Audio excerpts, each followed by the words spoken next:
Actuellement, l'heure est grave, l'heure est vraiment grave. Eli Pada soutient la RHDP. Regardons la vidéo, mettez vos avis dans les commentaires et n'oubliez pas de vous abonner. Quand le quotidien Libération met à prix la tête du président malien Assimi Goïta, la logique du bouc émissaire employé par la presse française contre le président du Mali, une photo du chef de l'État malien utilisée pour illustrer un article sur un espion français condamné au Mali. C'est globalement cela le titre. Le néocolonialisme français se permet tout, surtout quand il inspire le terreau-journalisme français. L'une des règles de cette déviance typique du déni de réalité des puissances néocolonialistes, c'est celle de l'inversion des responsabilités, qui consiste à culpabiliser les victimes et blanchir les criminels. Regardez bien cet intitulé de Libération. Regardez bien cet intitulé de Libération. Libération, c'est le quotidien français. Alors même que l'objet de l'article concerne l'espion de la DGSE, l'objet de l'article, c'est lui là, c'est celui c'est le monsieur qui est en bas. Alors même que l'objet de l'article concerne cet homme, c'est lui qui est l'objet de l'article. L'objet de l'article concerne l'espion de la DGSE, arrêté, jugé et condamné à 20 ans de prison au Mali pour participation à une tentative de coup d'État, à savoir le tristement fameux lieutenant-colonel Yann Christian Bernard Vézilier. Eh bien, le quotidien français choisit délibérément de mettre en exergue, pour illustrer l'article, une photo du chef de l'État du Mali, le général d'armée Assimi Goïta. Quel est le message subliminal? Quel est le message caché dans cette inversion d'image? La presse française accuse en fait le président malien et met sa propre tête à prix pour cause d'arrestation, de jugement et de condamnation de l'indélicat espion français condamné à juste titre par la justice malienne. Alors même que la justice malienne a condamné Yann Vézilier sur la base d'infractions dûment constituées, la presse française s'acharne à voir dans l'arrestation, le jugement et la condamnation de cet espion un crime de lèse-majesté qu'aurait commis le chef de l'État malien contre un représentant de la junte néocolonialiste et terroriste française qui sévit pourtant depuis plusieurs décennies en Afrique. De façon scandaleuse, on part donc du principe, dans la logique perverse du journal Libération, que les États africains n'ont pas le droit d'arrêter, de juger et de condamner des mercenaires ou espions français qui attentent à leur paix, à leur sécurité et à leur prospérité. La logique terreau-journalistique du quotidien Libération veut donc que les pays africains ferment les yeux sur les crimes des agents néocolonialistes de la secte de Bob Denard, sous peine de voir les dirigeants de ces pays ciblés comme hommes à abattre. En vérité, la manière de publier cette information dans le quotidien Libération signifie que l'homme à abattre pour la France, c'est le général d'armée Assimi Goïta, et non l'indélicat espion français placé sous les verrous. Les autorités de la République du Mali doivent par conséquent bien saisir le message subliminal de la presse terreau-journalistique française. Voici le message. Citation. « Soumettez-vous à notre domination ou nous mettrons vos têtes à prix. Laissez nos espions imposer nos valets à la tête de vos pays ou nous vous ferons de toutes les façons possibles la peau. » Fin de citation. C'est ça le message que la presse terreau-journalistique envoie aux dirigeants africains en général, maliens en particulier. Quand on se souvient des crimes commis par les mercenaires terroristes du JNIM FLA sous le leadership de Iyad Ag-Ghali, Ag Al-Gabas, Bilal Ag-Sherif, Etienne Fakaba Sissoko, Oumar Mariko, soutenus par le régime Macron au Mali lors de leur attaque complexe, coordonnée et massive du 25 avril 2026, qui a coûté la vie à des dizaines de personnes, parmi lesquelles le ministre d'État de la Défense du Mali, le regretté général d'armée Sadio Kamara. Quand on se souvient des crimes que ces hommes de Macron ont perpétrés encore de fraîche date ici, on comprend alors que la publication du journal Libération est une désignation de cible pour les futures opérations de l'impérial terrorisme français en Afrique. Quand le président Gbagbo était au pouvoir, vous vous souvenez tous, cette histoire de les enfants esclaves, les enfants qui travaillent dans les champs de cacao, vous vous souvenez tous, non? Voilà, cette histoire qui a été créée par un journaliste du New York Times. Vous vous souvenez tous? Ben ce journaliste-là, hein, on a mis son cul dehors. Ce journaliste-là, il était sérieux aux États-Unis là-bas. Et on dit que c'est un menteur. L'article qu'il a fait, Youssouf, je ne sais pas quoi, un jeune Ivoirien. Il va vous mettre le documentaire, hein. Il va vous écouter très bien. Écoutez la vidéo, c'est une vidéo qui est très longue, elle dure 9 minutes. Écoutez la vidéo et puis on revient. Très très important. Parce qu'ils ont trop menti ce président Gbagbo. Ils ont trop menti. C'est-à-dire que vos plans seront déjoués. Tous vos mensonges seront mis à nu. Tous vos mensonges seront mis à nu. Famille, on regarde avec Pierre Rivière. Pas c'est trop choqué même. Dans l'affaire d'aujourd'hui, il y a deux Michael Finkel. Michael Finkel numéro 1 est un journaliste brillant. Il a fait vendre des millions d'exemplaires au New York Times. Michael Finkel numéro 2 est un peu plus énigmatique. Et la vérité, c'est qu'il s'appelle Christian Longo. Pour ceux qui l'ont côtoyé, Christian Longo est banal. C'est cet homme suffisamment gentil pour ne pas être perçu comme un danger. Sa société croule sous les dettes, en partie parce qu'il l'utilise comme sa caisse personnelle. Et parce qu'il a l'air si inoffensif, personne ne se méfie de lui. Christian Longo est inculpé pour falsification de chèques. Il s'en sort avec une liberté conditionnelle. C'est plutôt pas mal. Il décide donc de repartir à zéro. Et pour ça, il emmène sa femme et leurs 3 enfants dans la ville de Newport, dans l'Oregon. Le 19 décembre 2001, quelqu'un aperçoit une forme sur l'eau près du port de plaisance de Walport. C'est le corps d'un petit garçon. C'est horrible à dire, mais quelqu'un a attaché des poids aux chevilles de l'enfant et puis l'a balancé dans l'eau pour qu'il se noie. Plus tard, le garçon sera identifié comme étant Zachary Longo, 4 ans. 3 jours après, ce sont des plongeurs qui font une découverte macabre. Ils tombent sur le corps sans vie de Sadie Longo, 3 ans. 5 jours plus tard, 2 valises sont retrouvées lestées près du point d'embarquement. Dans l'une d'entre elles se trouve le corps nu de Mary Jane Longo, 34 ans, et dans l'autre, celui de sa fille cadette, Madison Longo, 2 ans. Elles ont toutes les deux été étranglées avant d'être pliées dans des valises et jetées à l'eau. La police est convaincue que Christian a massacré sa famille. Ils ont tout, les preuves de ses arnaques, les traces de sa fuite au Mexique et aussi sa fausse identité. Longo devient l'un des 10 criminels américains les plus recherchés dans le monde. Je ne sais pas si vous vous rendez compte de l'exploit que c'est. Et en janvier 2002, la police a un signalement. Une touriste canadienne dit l'avoir reconnu dans un hôtel de Cancun. Le 13 janvier 2002, Longo est arrêté alors qu'il était en train de se détendre dans un cabanon. Les policiers tombent de haut.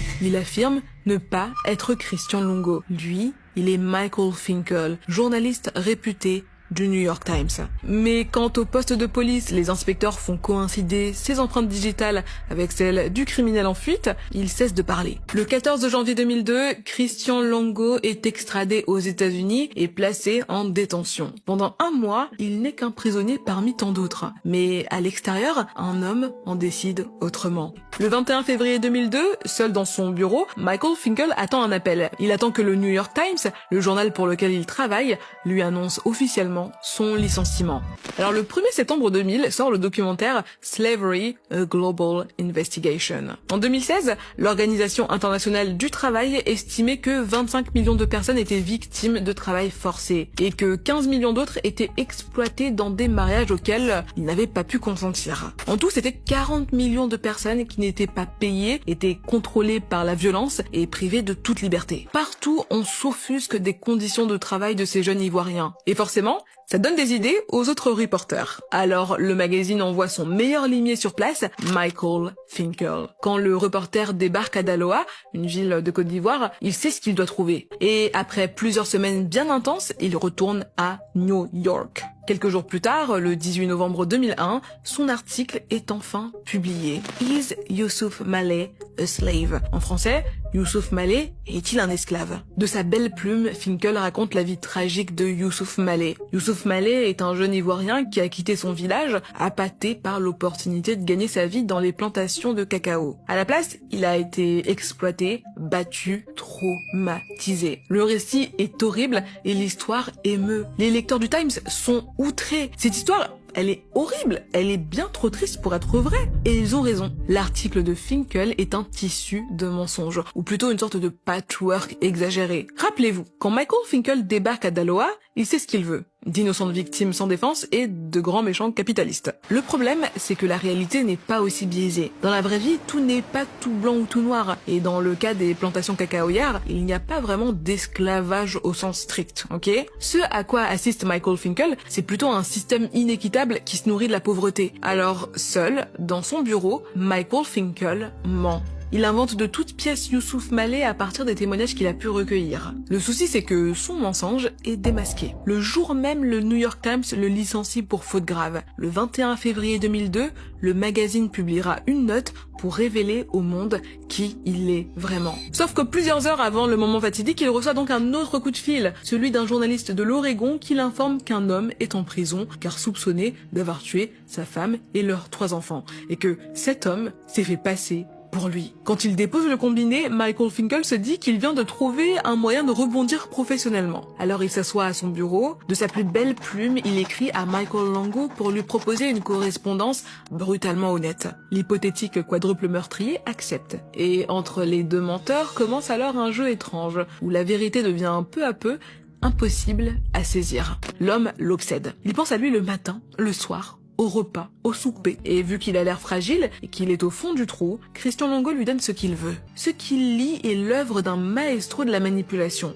Le maître des échecs avance ses mensonges petit à petit, l'un après l'autre, jusqu'à ce que cette vérité déformée semble normale. À le croire, il n'est même pas coupable. Pas seulement du quadruple meurtre de sa famille, mais aussi des circonstances malheureuses de sa vie. Ce n'est pas sa faute s'il a volé des identités, s'il a signé des faux chèques, non, pas du tout. La seule chose qu'il dit sans mâcher ses mots, c'est qu'il est un fan de la première heure du travail de Finkel. Il a étudié tous les articles rédigés par le journaliste. Il a disséqué sa manière d'utiliser les métaphores, les comparaisons. Il l'adore tellement qu'il s'inspire de son style pour écrire ses propres œuvres. En réaction, Michael Finkel lui envoie toujours plus de nouvelles et d'articles et de livres pour stimuler son intérêt littéraire. Dans la tête de Michael Finkel, plus il initie Christian Longo à la littérature, plus il finira par être honnête. Une logique un peu bancale qui masque surtout quelque chose de bien plus simple. Michael Finkel prend en charge son éducation culturelle parce qu'il aime se sentir supérieur. Et c'est là que le piège se referme. Dans cette conversation, il y a 2 narcissiques. Longo adore écouter le son de sa voix. Finkel adore écouter les autres vanter sa plume. À ses yeux, il est devenu le mentor littéraire, mais aussi la bouée de sauvetage moral de Christian Longo. En face, le criminel jubile. Petit à petit, il instaure une sorte de compétition malsaine avec son confident. Il se vante d'avoir attiré l'attention d'ABC News, de NBC News, du Times. Et quand il dit tout ça, tout ce que son correspondant retient, c'est que lui n'a pas une telle attention médiatique. Mais au lieu de s'enfoncer dans la mélancolie, Finkel revient sur un sujet qu'il adore, lui-même. Il pose à Michael Longo la question qui brûle ses lèvres depuis le premier jour. Pourquoi avoir volé son identité à lui et à personne d'autre? Longo lui donne la réponse parfaite pour pouvoir vivre un rêve. L'ego de Michael Finkel est gonflé au maximum. Et c'est pourquoi, plus tard, quand le criminel commence à partager des anecdotes attendrissantes sur sa petite fille, eh bien, Michael Finkel oublie qu'il est accusé de l'avoir étouffé jusqu'à ce que mort s'en suive. À ce moment précis de notre récit, le père de famille dit qu'il n'a rien fait. Il a même écrit à sa famille,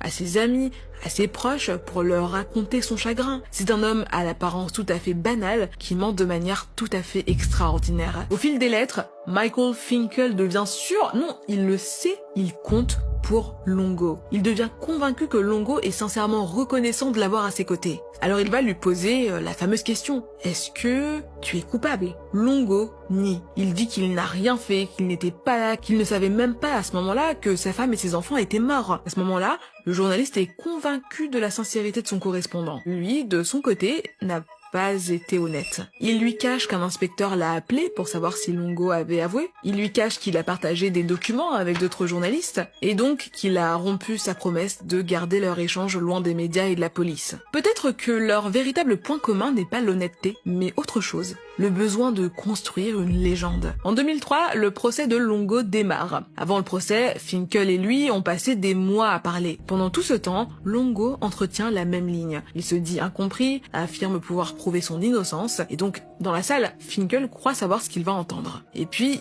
soudain, Christian Longo parle autrement. Et cette fois, il ne dit pas seulement qu'il est innocent.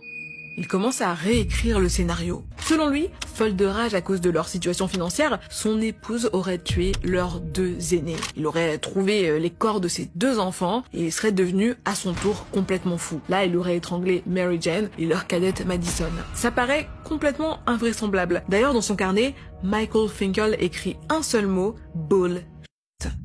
Soudain, il réalise que Longo ment. Peut-être même qu'il lui a toujours menti. Quand il retourne à sa place, le tueur lui fait un clin d'œil. Finalement, le verdict tombe, coupable. Les preuves sont trop accablantes et le jury n'a pas cru à un seul de ces bobards. En 2003, le tueur est condamné à la peine capitale et est envoyé dans le couloir de la mort. Finkel, lui, retourne dans le Montana. Finkel sait qu'il ne reverra plus jamais Christian Longo. Il a écrit un livre qui a ensuite été adapté en film et surtout qui lui a permis de retrouver du travail chez National Geographic Magazine. Et c'est là toute la complexité de cette histoire. Dans son roman, a-t-il dit toute la vérité ou nous a-t-il manipulés comme il dit avoir été manipulé?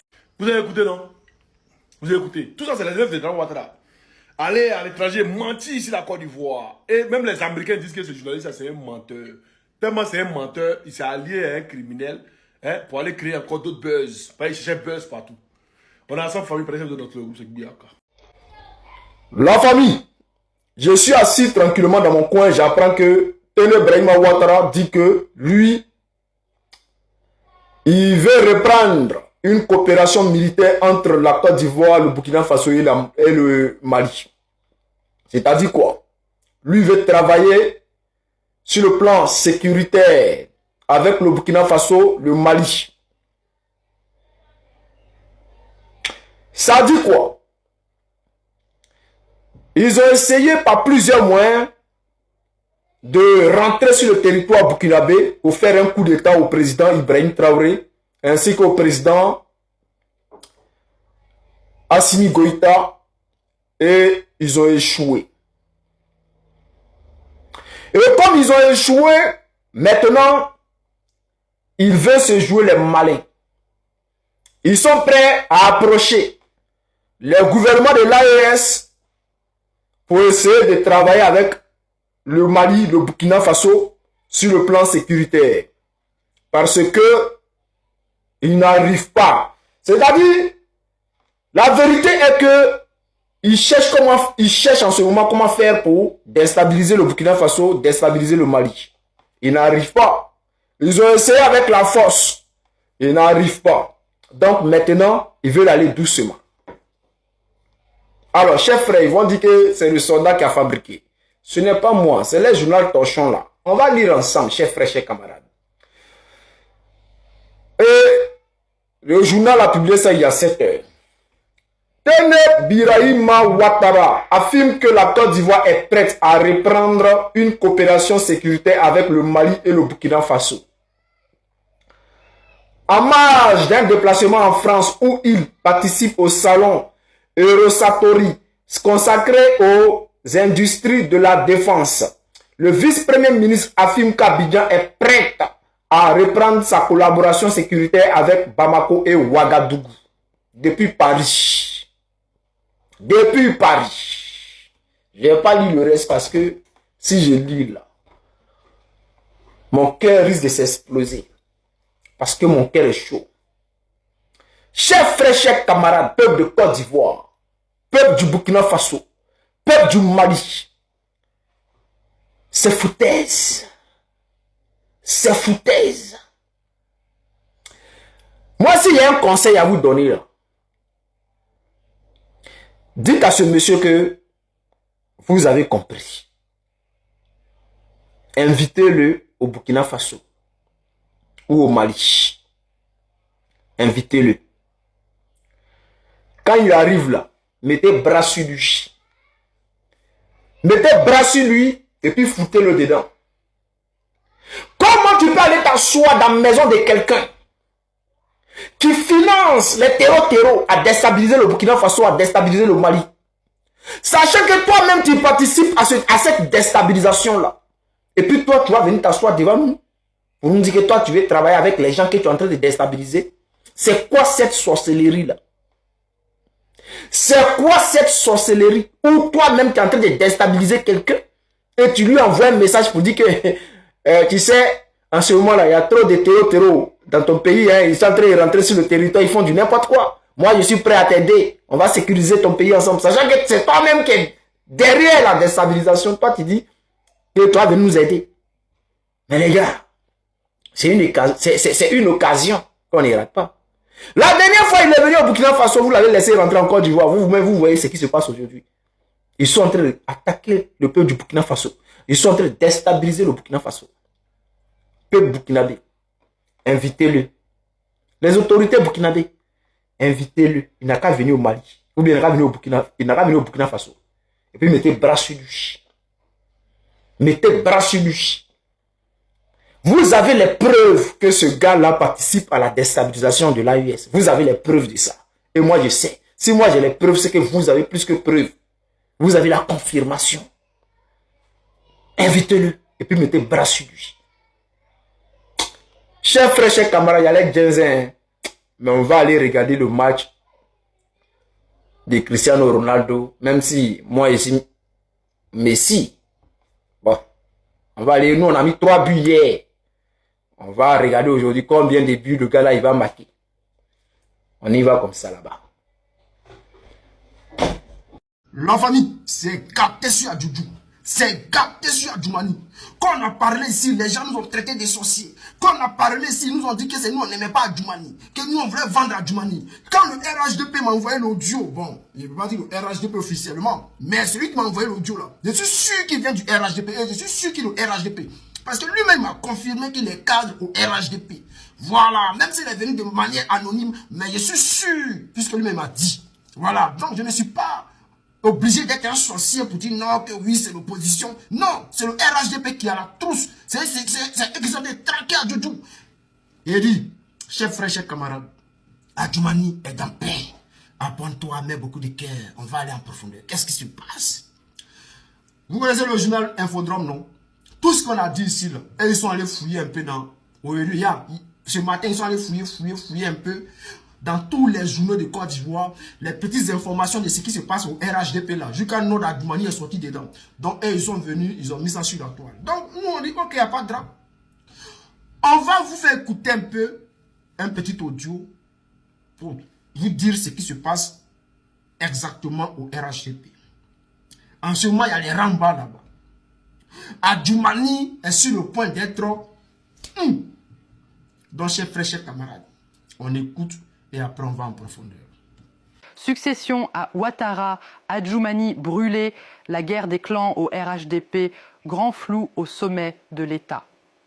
Les kiosques d'Abidjan s'enflamment ce mardi 19 mai 2026 autour des grandes manœuvres politiques, des règlements de comptes internes et des doutes qui s'installent dans les états-majors.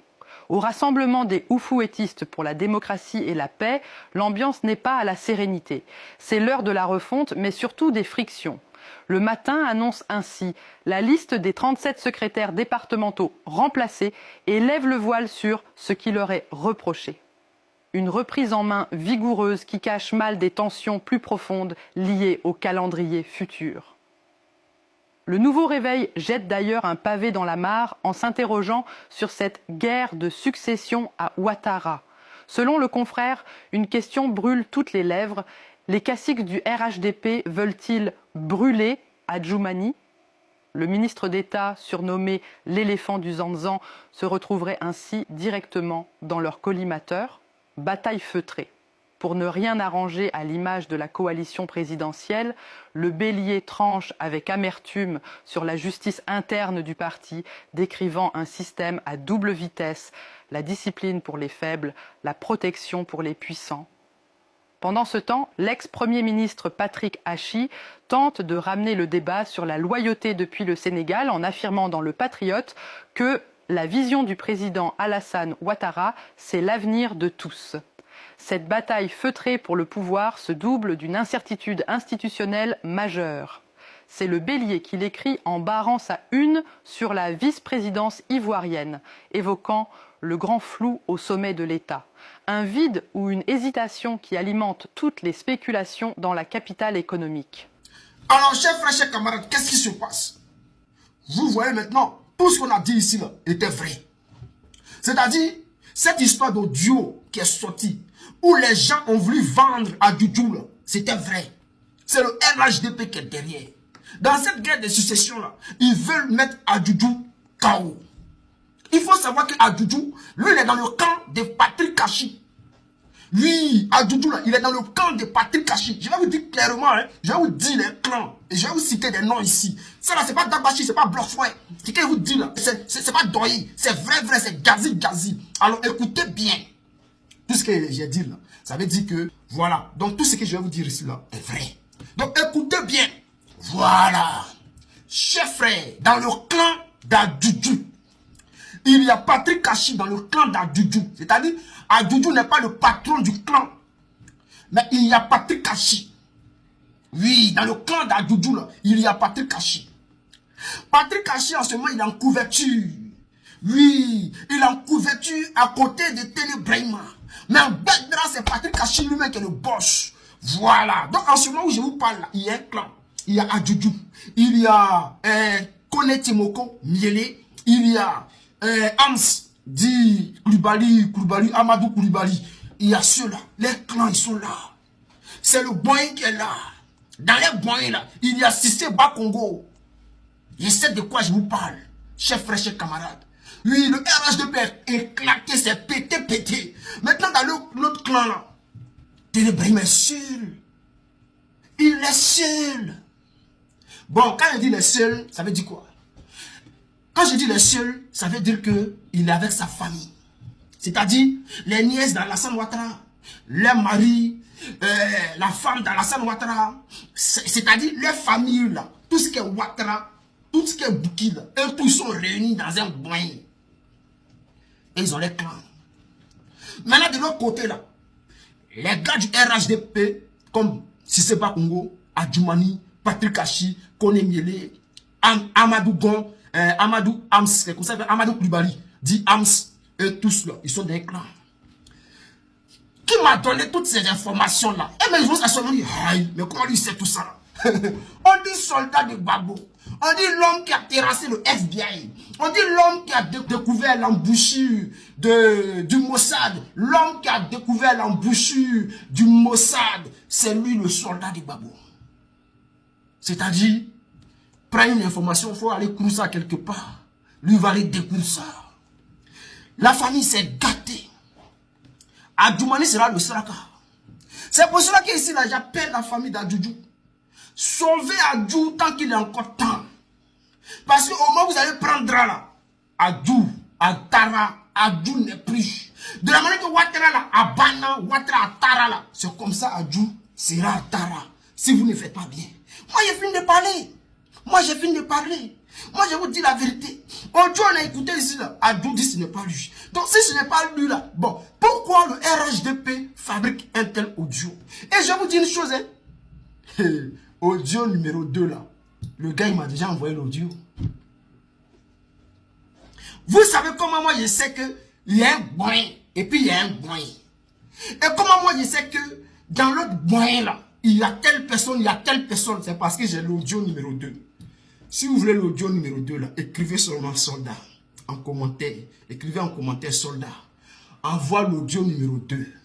De la manière que vous avez venu me demander soldat, faut envoyer audio, et puis j'ai envoyé là. Écrivez en commentaire. Soldat, envoie l'audio numéro 2. Ça va venir vous en poipoisie. Le gars, il m'a déjà envoyé ça. Je ne sais pas si c'est les gars qui sont dans le clan de Télé Brahima Ouattara qui m'envoient l'audio, ou c'est les gars d'Adjoumani qui m'envoient l'audio. Mais Adjoumani, lui, c'est un peureux. Donc, je ne peux pas penser que c'est dans le camp d'Adjoumani qu'ils ont pris l'audio pour m'envoyer. Je pense que, parce que ceux qui sont dans le camp de Télé Brahima, moi, je pense qu'ils veulent salir Adjou, pour que tout le monde puisse lapider le clan d'Adjou. J'ai réfléchi encore. Mais l'audio numéro 2 est là, hein. Parce que l'audio numéro 2 là, quand j'ai écouté, j'ai dit quand j'ai écouté, les gars, audio numéro 2 là, quand j'ai écouté, moi, je suis assis, non? Et puis, je sais que cela, c'est terminé. Ça dit, moi, c'est pas bien. C'est dit, se disent qu'il n'y a plus d'opposition. Donc, le moyen qui reste là, ils vont se babiller. Celui qui gagne là va se dire que non, moi j'ai gagné, c'est moi, donc c'est moi qui dirige. Celui qui va perdre là, ils vont le babiller. Et c'est de quoi je vous parle. Si tu as perdu, ils vont te babiller. Maintenant, si tu as gagné là, tu vas les babiller. Et c'est de quoi je vous parle. Alors, chers frères, chers camarades, si vous voulez l'audio, écrivez soldat. Envoie l'audio, envoie l'audio. Mais, moi, ce que je peux dire, avec ce qu'on vient de voir là, avec les informations que Infodrome a regroupées, là, et puis ils ont partagé sur Internet. Allez-y, l'audio que vous avez écouté tout à l'heure, c'est Infodrome, hein? Donc, allez-y sur la page d'Infodrome, vous allez voir, les informations sont là-bas. Voilà, pour ne pas qu'on dise, oh, soldat les babos, oh, soldat les babos. Non, c'est Infodrome. Donc, allez-y, écoutez. Donc, chers frères, chers camarades, préparez-vous. Parce que ça va ginzer là-bas. Ça va ginzetiser. Ça va tellement ginzetiser que nous, on sera assis et puis on va les regarder. Les gars là se disent que, mais il y a qui encore dans l'opposition qui peut nous faire quelque chose? Il y a qui dans l'opposition qui peut nous faire quelque chose? Qui peut créer quoi? On a gagné. Donc nous, là, on regarde. En tout cas, ginzez-vous. Adjoumani, fais attention à toi. En tout cas, si tu ne prends pas soin de toi, les morts là ils vont te faire ça. Propre. Propre.